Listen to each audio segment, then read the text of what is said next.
Bit of hay fever. Hello, I'm Laura Wallop, and thank you so much for joining me this afternoon as I launch my campaign to be the next Conservative Party leader. People are asking what my policies are. Well, I simply don't have any. If we've learnt nothing else from the recent European elections, it's that the British public don't want thought-out, considered policies. No, they want personalities, preferably obnoxious ones. Perfect. Let's look at Brexit. Let's start with Brexit. I have a plan for Brexit. It's firm, it's solid, it's bold, very much like my gardener, Fernando. I was so worried we'd have to send him back to Portugal, but just found out he's Mexican. I can't tell you what my plan is when it comes to Brexit because that would spoil our negotiating strategy. It's important to play your cards close to your chest, and when it comes to cards, the best one is always the trump.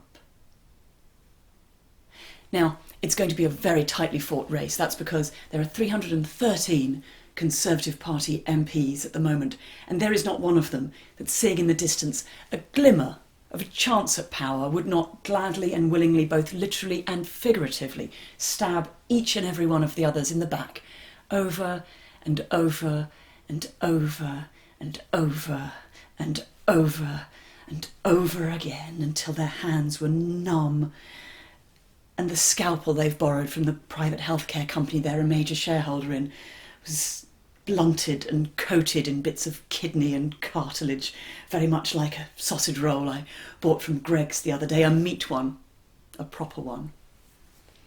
I'm optimistic about my chances, though. There's no denying that the role of Conservative Party leader is a thankless one.